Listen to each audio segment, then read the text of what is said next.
ผมอยากส่งประสบการณ์ที่ดีให้คนฟังครับเพลงของผมมันเหมือนเป็นสารตั้งต้นของความรู้สึกมากกว่าเป็นการเดินทางที่ผมมองว่ามันรวบรวมทุกอย่างของการเดินทางของแบ็คบีนมาหมดแล้วsound check ลองเพลงได้ไหมครับผมแม่งโคตรจะตื่นเต้นพี่ตื่นเต้นปะครับตื่นเต้นพร้อมครับ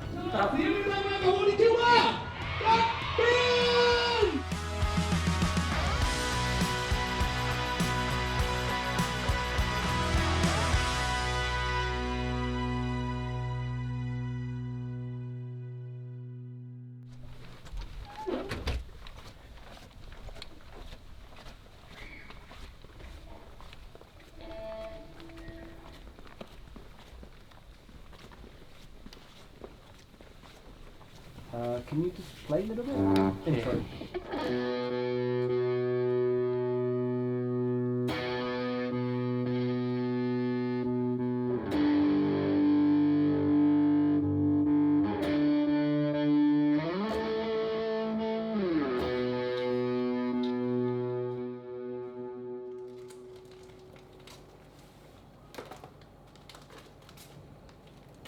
แต่ต้องบอกครับว่าภายในเวลาเพียงไม่กี่ปีให้หลังครับโอ้ประจุ อันนี้บ้านผมครับและทุกคนอยู่ที่บ้านผม99/94พี่รู้ป่าวว่า99/94เป็นชื่อเพลงด้วยนะเพราะว่าเวลาทุกคนมาอัดเพลงก็จะอัดกันที่นี่เนี่ยครับไอ้รูปเนี้ยก็เป็นรูปหน้าบ้านถ่ายโดยโทรศัพท์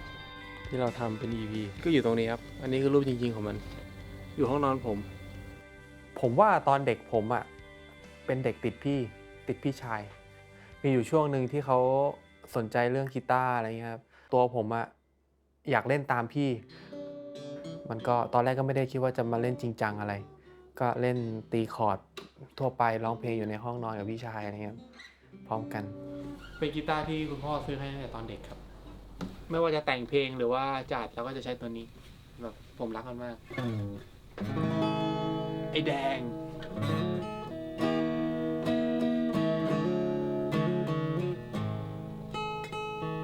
สายโคตรเพี้ยนแต่ว่าตอนที่อยากเล่นจริงๆจังๆมันเกิดขึ้นตอนม.ต้นผมแค่รู้สึกว่าผมอยากมีวงดนตรีก็เลยพยายามที่จะเล่นกีตาร์แบบจริงจังตั้งแต่ตอนนั้นมาเนี่ยแล้วก็บวกกับบ้านมีปัญหาเรื่องที่แบบผมกับพี่ชายติดเกมด้วยตั้งแต่ตอนนั้นเป็นต้นมาคือไม่เอาเรียนเลยคือที่พ่อแม่บอกว่าอยากให้ได้วิชาการคือไม่ได้แล้วนะ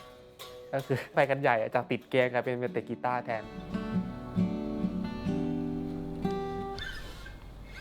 เวลาแต่งเพลงก็ผมก็จะมานั่งเล่นกีตาร์แบบปกติทั่วไปเนี่ยแล้วเราก็จะมีคอร์ดที่เราถนัดอยู่แล้วอะไรเงี้ยบางทีเราก็มาแล้วเราก็มาจับคอร์ด G C D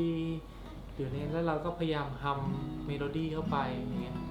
ก็จะเป็นการแต่งเพลงแบบที่ผมทำมาตลอดแบบ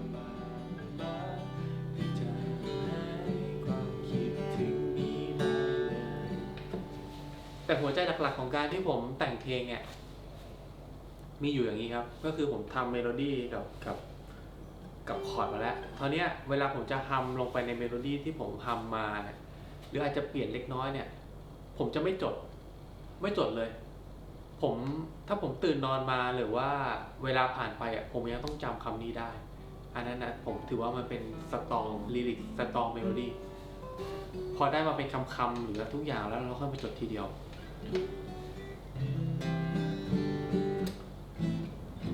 พีทมาแล้วพีทมาพอดีเลยนะเหมือนรู้แล้วว่าจะถ่ายสวัสดีครับเจ้าออกมามากเหรอใช่ไหมเฮ้ย สวัสดีครับ โอ้โหมาบอ ส ย วัสดีครับ bro สวัสดีครับ มาโบรเธอร์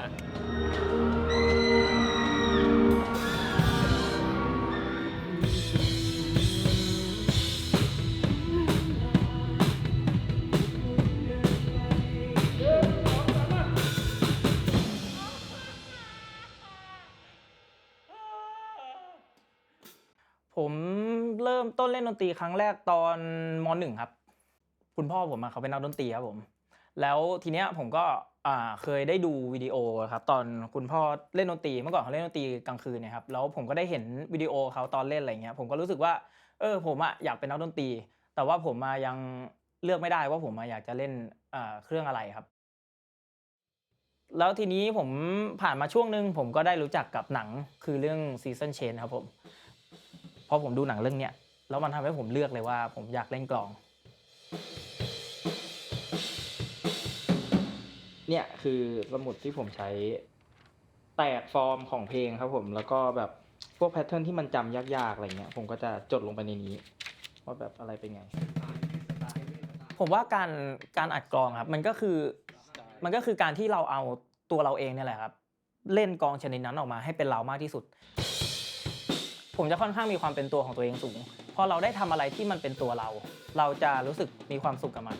นจะเป็นคำว่า I am who I am from the inside ผมเป็นผมในแบบที่ผมเป็นอะไรเงี้ยแต่ว่าเราจะสักกลับด้านเหมือนถ้าเราจะอ่านให้ถูกมันต้องส่องกระจกคือผมว่าการแต่งตัวการอะไรเงี้ยมันก็เป็นส่วนหนึ่งที่ทำให้ผมผูกพันกับดนตรีมากขึ้นด้วยผมรู้สึกว่าพอผมสนุกกับมันพาไปได้มากขึ้นคู่นี้คือคู่แรกที่ผมได้แบบว่าเนี่ยมีเขียนบ้างมีเปลี่ยนเชือกใช้ตัวร้อยมีอะไรอย่างเงี้ยใส่เล่นคอนเสิร์ต Flower on Earth ด้วยนะครับคู่นี้คุณค่ามันอยู่ที่แบบความชอบอะไรอย่างนี้รวมถึงเรื่องทุกอย่างครับที่มันเกี่ยวกับเพลงเกี่ยวกับศิลปะเกี่ยวกับการแต่งตัวอีกอย่างหนึ่งสนุกมันก็ทำให้ทุกอย่างโกไปด้วยกันง่ายๆก็คือไอ้ลายพวกเนี้ยที่มันเกิดขึ้นมันเกิดขึ้นจากลายที่เราอยากสักแหละแล้วสุดท้ายมันก็ถูกเอามาจัดวางใช้สำหรับการทำกราฟิกเสื้อส่วนมากพวกนี้จะเป็นตัวที่ผม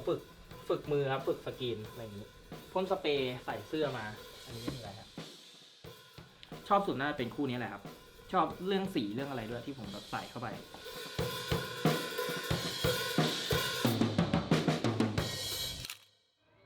พร้อมหรือยังนี่เรามากับวงที่ชื่อว่า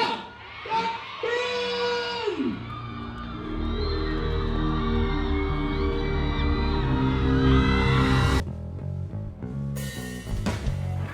สวัสดีครับผม พวกเราแบ็คบีนครับ องค์พระมาพูดก็ไม่เชื่อหน้าเสือใจเสืออย่างเธอเราว่าโชคชนเชื่อใจมันอีกคนเอ้ยเอ้ย จุดเริ่มต้นของวงแบ็คบีนน่าจะม.3 ผมไปเห็นพีทเล่นกลองอยู่อีกวงหนึ่งคือตอนนั้นผมไม่มีวงหรอกแต่ผมใจมันวุ่นใจมันอยากมีวงดนตรีเป็นของตัวเองผมก็เห็นมือกลองคนนี้มันหวดไม่ยั้งเลยคนอื่นเขาเล่นกันปกติแต่ว่ามือกลองคนนี้คือหวดแบบไม่ยั้งเลยแล้วผมรู้สึกว่าไอ้คนเนี้ยมันต้องมี DNA ล็อกเหมือนเราแน่เลยเพราะเราชอบล็อกมากอะไรเงี้ยเขานู่นเขานี่เสร็จเขาก็ลงมาผมไปหาเขาเลยบอกว่าเฮ้ยผมชอบที่คุณตีกลองนะผมกำลังจะทำวงดนตรีคุณมาอยู่กับผมไหมอะไรเงี้ยคือผมมีวงอยู่แล้วมีเพื่อนผมอยู่แล้วด้วยอะไรเงี้ยก็แต่เราก็เหมือนกับก็ไม่ได้ปฏิเสธเขานะครับเราก็เอาวงเราเนี่ยแหละครับเข้าไปหาเขาด้วยความที่รู้สึกว่าผมว่าคนนี้เก่งใช่อะไรเงี้ยด้วยอะไรบางอย่างทุกคนก็ยอมมาหมดเลยนะไม่ใช่ผมไปอยู่กับเขานะเขามาอยู่กับผม ผมพูดง่ายๆกับเพื่อนเลยบอกว่าคนนี้เขาโซโล่เป็นนะทุกคนเอาเลยสำหรับเด็กม.3 ไอ้คำว่ามือกีตาร์ที่โซโล่เป็นนะตอนนั้นแม่งคือแบบว่ามหาเทพพี่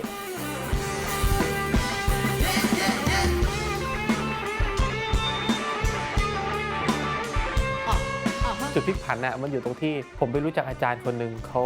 อยากจะส่งหาวงดนตรีไปแข่งที่นู่นที่นี่ที่นั่นอะไรอันนี้คือจุดเริ่มต้นของ Black Bean จริงๆที่จุดประกายให้เราอยากที่จะเล่นดนตรีแบบมีเป้าหมายแล้วเราจะจากกันไปด้วยเพลงนี้นะ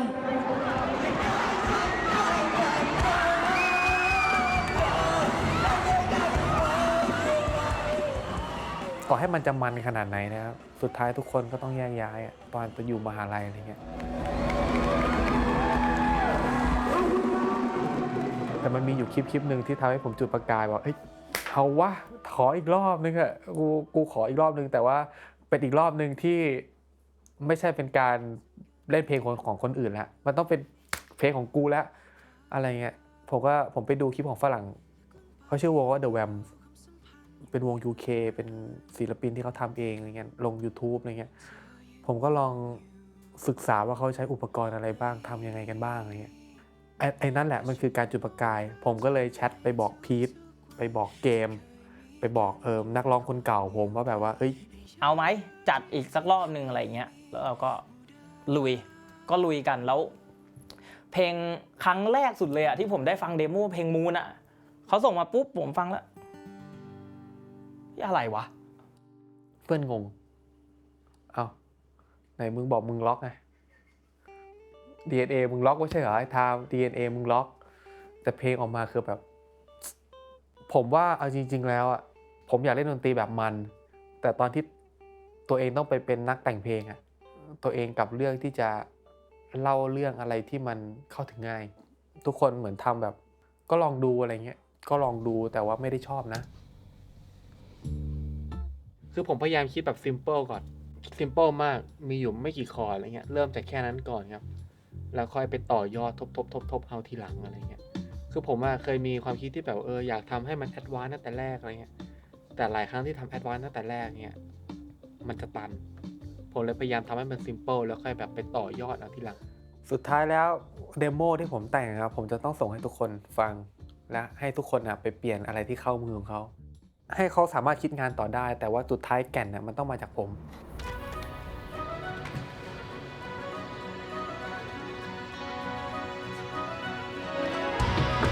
ย้ายบ้านตอนแรกก็เดี๋ยวจะวางของทุกอย่างตรงนี้แล้วกันไม่รู้ว่าเราย้ายบ้านจริงใช่เอามาทุกอย่างเลยครับที่อยู่ในสตูของพวกเรานะครับเอามาอยู่ที่นี่เราจะเห็นว่ามีทั้งกีตาร์ยับอนาล็อกเกียร์ยับแล้วก็วันนี้ครับเป็นวันแรกที่เราจะมาอัดกันจริงๆจังๆแล้วหลังจากที่เราทำเดโมเสร็จส่วนมากเหมือนพอเล่นด้วยกันมามั้งครับมันเลยเข้าใจกันประมาณนึงว่าแบบผมมีจริตกลองประมาณนี้นะพี่ทามีจริตประมาณนี้นะอะไรแบบเนี้ยผมก็เลยคิดว่าเรื่องนี้มันเข้าใจกันมันเลยเวิร์กกันง่ายครับหอมเลยจำแล้วก็ตีได้กูจำได้แล้วแต่ยังตีไม่ได้จำได้ก็ตีได้เหมือนกันมีแค่ดิสอิทเลิฟเนี่ยแหละเพลงเดียวเท่านั้นกลัวเลยมันหลอนไปเพลงนี้มันยากมากมันยากมากเก็บไปฝันปะว่าเก็บไปในมือดีเซิร์ฟไม่ดีเซิร์ฟเหรอก็คือเป็นช่วงที่ผมได้ฟังเดโมของแบบ If This Is Love อะไรอย่างเงี้ยนะครับว่ามันยากมากๆแต่ว่าที่ผมเลือกที่จะเอาแบบนั้นไปเลยไม่เลือกให้ขอให้เขาทำให้ง่ายขึ้นเพราะผมก็มองว่าโอเคมันก็เป็นส่วนหนึ่งที่ทำให้แบบเราอาจจะได้พัฒนามากขึ้น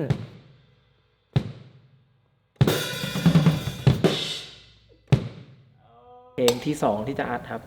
เพลงนี้เป็นเพลงที่ผมห่วงที่สุดในอัลบั้มแล้วเพราะว่าสไตล์ฟลังก์เนี่ยไม่เคยฝึกมาก่อนลองดูครับครั้งแรกในชีวิตห่วงที่สุดแล้วเพลงนี้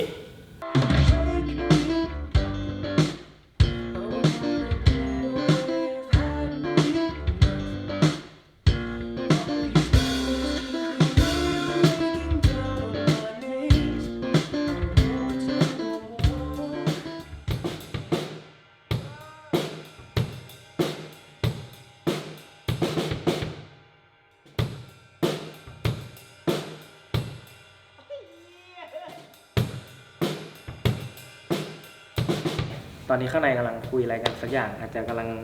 นินทาผมอยู่เดี๋ยวเรารอดูฟีดแบ็กข้างในกันครับผมว่าความยากของการอัดกลองครับพี่มันคือมันก็คือเครื่องดนตรีอะคูสติกชนิดหนึ่งครับซึ่งแบบมันคือการจับเสียงจริงที่เราได้ลงจริงๆมันจะมีผลทั้งการจับไม้น้ำหนักการลงการวางมือการโฟกัสให้ตรงเทมโปการทำให้กลองมันมีชีวิตเหมือนมนุษย์จริงๆมันเกิดจากการละเลยพี่ว่าเราแบบเราได้แล้วแหละเราเป็นแล้วแหละมันก็เลยห่างจากการซ้อมเบสิกไปนานเหมือนกันพี่จนทำให้เราลืมกลับมามองเรามัวแต่ไปโฟกัสว่าเราจะเล่นยังไงให้เราเก่งขึ้นคือฐานพังหมดแล้วพี่แต่ไปมองว่าเราจะทาสีบ้านยังไงให้สวยมันก็ตระหนักได้พี่ว่าสิ่งที่เราลืมไปแม่งโคตรสำคัญในอัลบั้มนี้ผมอยากที่จะกลับไปสู่ร่างของตัวเองผมรู้สึกว่าอัลบั้มนี้ผมไม่สามารถเรียกมันว่าอินดี้ได้แล้วผมควรต้องเรียกอัลบั้มนี้ว่าเป็นป๊อปร็อกครับ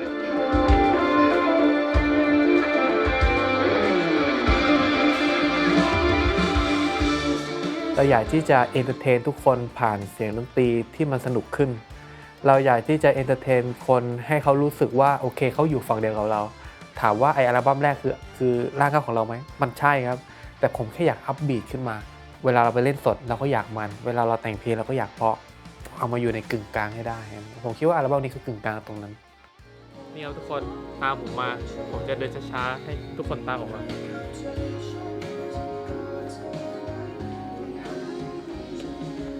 ไอ้ที่ติ๊กนี่คือทำไปแล้วนะที่ยังไม่ติ๊กนี่ก็คืออีกเพียบเลย แต่ว่าก็เพิ่งเอาเริ่มได้แค่2 อาทิตย์นะครับแต่ว่าได้ขนาดนี้ถือว่าตามแผนนะครับและที่สำคัญนะครับวันนี้วันเกิดผมวันนี้วันเกิดผมไหนของขวัญนะของขวัญผมไม่มี ผมอยากส่งประสบการณ์ที่ดีให้คนฟังครับผมคิดว่าเพลงทุกเพลงที่ผมแต่งมัน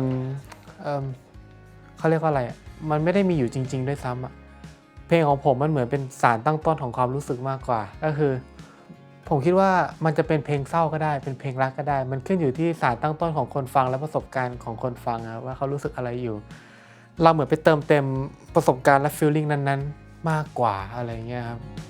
คือการที่ผมได้นั่งอยู่หลังเพื่อนเราได้เห็นสิ่งที่เราพยายามทำมา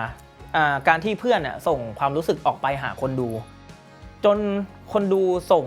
บางอย่างกลับเข้ามาถึงตัววงพอเราได้รับโมเมนต์จากคนที่อยู่ข้างหลังแล้วเราได้เห็นมันบางทีเราก็จะจำมันพี่แล้วเราก็จะเข้าใจความรู้สึกณตอนนั้นของทุกเวทีเนี่ยแม่งคือโมเมนต์ที่ดีมากในชีวิตผมแต่ผมรู้สึกว่ามันดีนะการที่ส่งอะไรไปสักอย่างแล้วคนสามารถไปตีความได้ผมว่าอันนั้นคือประเด็นใหญ่ที่ผมอยากจะส่งไปอะไรเงี้ย